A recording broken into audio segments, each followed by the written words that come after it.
काशी ज्ञानवापी वजूखाना सर्वे पर फिर टली सुनवाई। सुप्रीम कोर्ट के आदेश से वजूखाना अब भी सील। वाराणसी के मुस्लिम इलाके में मिला 250 साल पुराना मंदिर।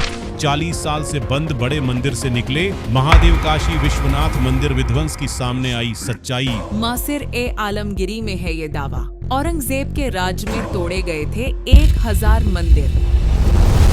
असली काशी विश्वनाथ मंदिर वहाँ था ही नहीं जहाँ चंदा जा रहा है। पर एक टेंपल की सिग्निफिकेंस क्या है? ध्यान ही करना है, वो तो अपने घर से भी कर सकता है। जो सिग्निफिकेंस है वो ये है कि it's a very big energy centre and that's why we see the shikhar और the top of the temple. It's advisable to do the parikrama in order to adjust your energy in respect to the temple's energy. और इसीलिए भी बहुत सारे लोगों को गर्भगृह में नहीं जाना चाहिए और इसीलिए भी शिवलिंग का स्पर्श तभी करना चाहिए जब आप उस केपेबल हों।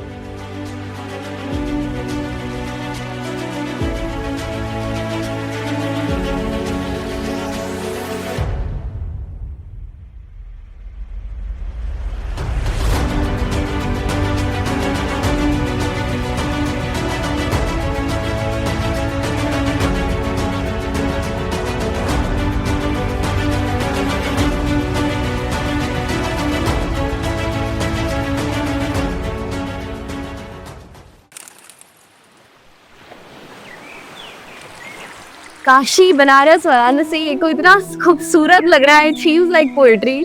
आप तो 30 बार से ज्यादा आ चुके हैं। क्या है ये जगह आपके लिए? ये जगह असंभव है, जस्टिस नहीं कर पाएगी शब्द अगर हम काशी का वर्णन करें। काशी को समझने के लिए गलियों में घूमना पड़ेगा, आपको पान की दुकान पे बैठना पड़ेगा, आपको मंदिर की घंटियों की गूंज सुननी पड़ेगी, आपको चलती चिताओं से उठता हुआ धुआं देखना पड़ेगा, आपको सुबह की गंगा आरती देखनी पड़ेगी, आपको काशी को महसूस करना पड़ेगा, तब आप काशी को समझ पाएंगे। क्योंकि काशी एक ऐसा शहर है जो हर किसी के लिए एक अलग एक्सपीरियंस है। कुछ लोग यहाँ मृत्यु का इंतजार करते, कुछ लोग they come over here to liberate themselves from the cycle of birth and death.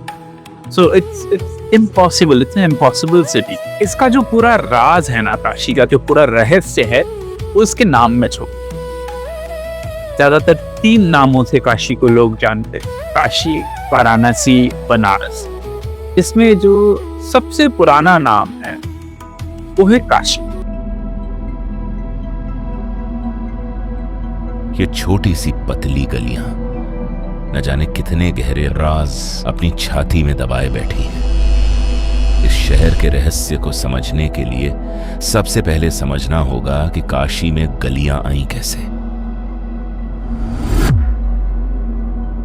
जब आर्मी आ रही थी, जब औरंगजेब की फौज आई थी, तो मुगल आर्मी या मुगल फौज एक ऐसी फौज थी, जब चलती थी वो दिल्ली से तो महीनों पहले पता चल जाता था कि फौज निकल रही है और रुख कर रही है बनारस की तरफ। 3 शहरों को नस्ते नाबूद करने का फरमान जारी किया गया था, जो अभी भी फारसी में लिखा हुआ है। तो वो 3 शहर थे, ताता, मुल्तान और काशी। तब पता चला कि मंदिर ढहाने आ रहे हैं, तो लोगों ने मंदिर को नहीं हटाया, उसके चारों तरफ घर बना दिया और इसी वजह से काशी में गलियां उत्पन्न हुई। तो जैसे आप देख रहे हैं, ये मंदिर शायद 800-900 साल पुराना हो और घर सिर्फ 200 साल। मंदिर वहीं रख के लोगों ने अपना घर बनाया, क्योंकि इन विजन से अच्छा कि लोगों में एक आस्था थी, एक होप था कि हम कुछ मंदिर तो बचाएं। ओम नमो नारायणाय, ओम विष्णवे नमः। ये आप कुछ पत्थर देख रहे हो, ये वही सेम पत्थर हैं जिससे आलमगीर मस्जिद बनी हुई है। सैंडस्टोन है वो। कह सकते हैं वहाँ तक मस्जिद है, यहाँ से आकर वो। हाँ, हम अंदर चलते हैं। हाँ, अंदर और देखते हैं कि वो मंदिर जो मैं आपको दिखाना चाह रहा हूँ वो अभी भी है। पूरे बनारस में 6 या 7 जगह ही शालिग्राम की पूरी मूर्ति है। जब आप बिंदु माधव मंदिर भी जाएंगे तो वहाँ पे भी छोटी सी मूर्ति, बहुत छोटी सी, जो अंदर रखी हुई है, जिसके नीचे शालिग्राम रखे हैं। लेकिन शालिग्राम पत्थर नेपाल में होता है, तो जो पत्थर से राम जी अभी विराजमान है अयोध्या में, वही पत्थर है। ये वो दौर की मूर्ति है जब राजा टोडरमल, यानी कि 500 साल पहले, raja Todarmal was one of the navratna of the court of Akbar. तो ये तब की बात है जब अकबर ने दीन-ए इलाही चालू किया था। दीन-ए इलाही में जो नॉन मुस्लिम्स हैं उनको बहुत रिलैक्सेशन मिल गया था, और उसी टाइम आमेर के जो राजा थे, राजा मान सिंह, जिनके नाम पे घाट भी है, राजा मान सिंह और टोडरमल ने काफ़ी पैसा, काफ़ी डोनेशन दिया बनारस में, और बनारस के कुछ मंदिरों को। अचंभित करने वाली बात है, आश्चर्य करने वाली बात है, वो ये है कि ये जो दीवार है जिस पे ये मूर्ति है, ये दीवार और मस्जिद की दीवार सेम है। हम देख लें, ये दीवार यहाँ से गई है, इन दीवारों पे जल चढ़ा के चले जाते हैं कि उस आस्था में कि हम उस जगह पे आज भी जल चढ़ाएं। तो ये कश्मीर के एक जो मस्जिद है श्रीनगर में, वहाँ पे काली मंदिर हुआ करता था, वहाँ भी होता है ये। जानवापी में भी होता था ये, वो आयरन ग्रिल लगने से पहले, और यहाँ भी होता है ये। तो जो फेथ है ना, वो कल्चर से रूटेड है, मतलब रूट्स अभी भी पकड़े हुए हैं, और अगली जो पीढ़ी है, अगली जो जनरेशन है, अगर वो भूल गई तो उनको पता ही नहीं चलेगा। तो मतलब ये कभी कभी कुछ ट्रेडिशंस और रिचुअल्स इतने ज़रूरी बन जाते हैं कि आप शिवलिंग पे जल चढ़ाने, आप सोचिए वो आपसे कितने आगे हैं। शिवलिंग पे आप जल भी चढ़ाना प्रेफर नहीं कर रहे हैं, और वो उन स्थानों पे जल चढ़ाने जा रहे हैं जो 400 साल पहले हुआ करते थे, 400 साल पहले। तो ये चीज़ें हैं। और लोगों ने भी अपना पूरा घर दे दिया ना, एक वो ही मंदिर बन गया है। यहाँ आस्था इतनी जीवंत है कि भगवान को अब किसी बंद दीवार की जरूरत नहीं रहती। वे खुले आसमान के नीचे, खुले दिलों के बीच विराजते हैं। मॉडर्न पेंटिंग से पहले की पेंटिंग है, और ये सिर्फ पेंटिंग ही नहीं है, ये मंदिर बन चुका है। तो these are the open temples of Banaras, because कभी किसी ने चित्र बनाया होगा, लोगों ने वहां पे स्टार्ट कर दिया, फिर फूल माला चढ़ाना स्टार्ट हो गया। तो कुछ तो चाहिए था, हनुमान जी की पेंटिंग देखी, वहाँ पे ना घंटी भी लगी है, और वहाँ पे ऐसे ओपन गैलरी में, ओपन लेन में आरती भी होती है।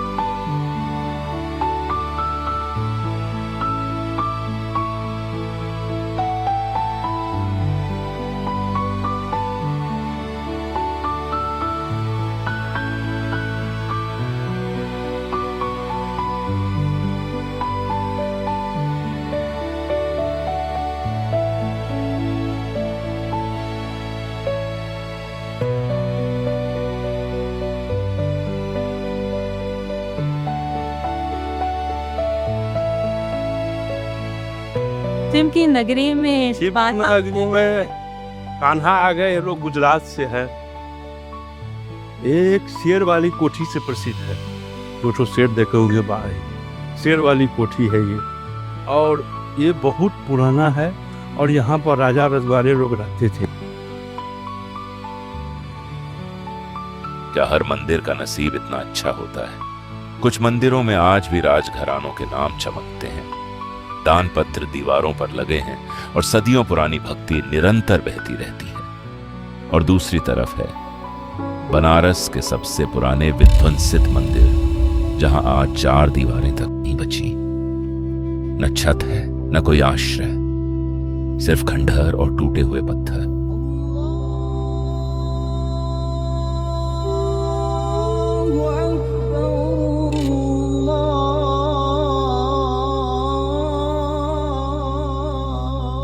ये है कृतिवासेश्वर। इंटरेस्टिंग बात यह है कि इस मंदिर में एक तरफ शिवलिंग है और दूसरी तरफ मस्जिद है, and both the structures are very much functioning. There is no boundary in between. ये वज़ूखाना है और यहाँ पे जल चढ़ता है। ये पहला बड़ा मंदिर था जिसको गिराया था काशी में, क्योंकि इस तरफ से फौज आई थी। तो इसका असली शिवलिंग यहाँ नहीं है। आप देखो यहाँ पे नंदी भी नहीं है। तो यहाँ पर नंदी नहीं है, इसका कारण ये है क्योंकि कोर्ट का डिसीजन ये आया था कि दोनों पक्ष कुछ भी नया ऐड नहीं करेंगे। तो बहुत सारे लोगों की जिनकी मनोकामनाएं पूरी हुई हैं, उन्होंने यहाँ पे नंदी चढ़ाया बाबा के मंदिर को कंप्लीट करने के लिए, और नंदी अरेस्ट हो गए। तो यहाँ से कुछ नंदी थाने में रखे हुए हैं, क्योंकि both can not be you know they can not add anything over here. इसके पीछे एक बहुत बड़ा कुंड हुआ करता था जो अब नहीं है।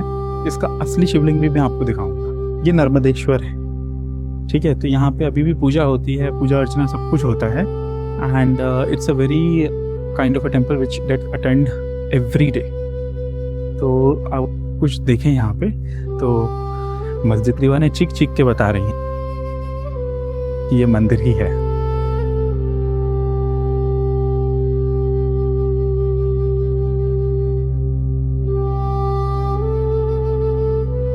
गलियों से शुरू हुई यह यात्रा अब आ पहुंची है बनारस की सबसे पुरानी और रहस्यमयी गली में। यहां गली के हर कोने में रहस्य है और यह तक कहा जाता है कि यहां का मंदिर भी एक जीवित कब्र पर बना हुआ है।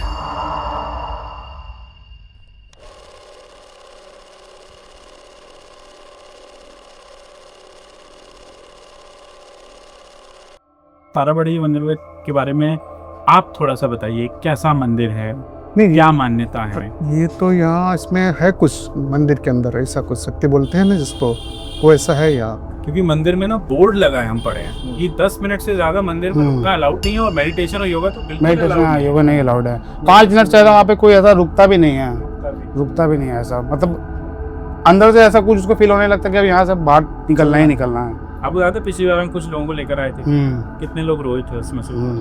5-6 लोग तो करीब कम पूरा रोने लगे थे, पूरा इमोशनल हो गए पूरा। तारा माँ का मंदिर है ना, काली माँ है, तारा माँ है। तारा माँ के मंदिर के बाद उनका आसन है। तो वो बोलते हैं लोग कि वो अभी भी वहीं बैठते हैं, पुजारी जो है हाँ, जो नहीं है अब, जिनकी मूर्ति है।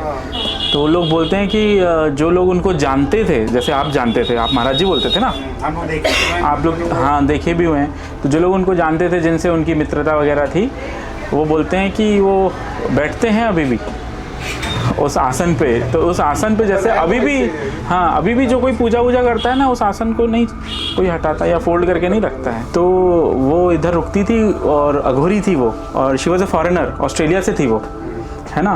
और यहाँ के अघोरियों से, यहाँ के पंडितों से लड़ जाती थी वो, क्योंकि उसके कॉन्सेप्ट बहुत क्लियर थे। क्या होता था कि जब इनका होटल का स्टाफ उसके रूम को क्लीन करने जाता था ना, they use to feel very different energy. और जैसे आप होटल छोड़ते हैं तो क्या निकलता है, स्लीपर्स, कागज, रैपर्स, उसके निकलते हैं 100 नींबू। और एक वहाँ मुक्ति भवन भी था ना, जहाँ पे तो नेपाली और भूटानी रॉयल फैमिली की विधवाएं वहाँ इंतज़ार करती थी and they use to wait for their death. 40-40 साल, 35-35 साल। If you will ask them आप यहाँ क्या कर रहे हो, सिंपली बोलेंगे we are waiting for the death. ये एक ऐसा शहर है, ये एक ऐसा जग है जहाँ पे आपके बड़े से बड़े पाप भी माफ हो सकते हैं। Kashi being the city of death as well, where you get liberated after dying, कि अगर आपको मोक्ष की प्राप्ति हो रही है, मतलब आप अब अपने कर्मा से फ्री होने वाले हैं, क्योंकि शॉर्ट स्पैन है, you are about to get free. तो वो जो शॉर्ट स्पैन में आपके कर्मा सेटल करने हैं, उसको बोला गया है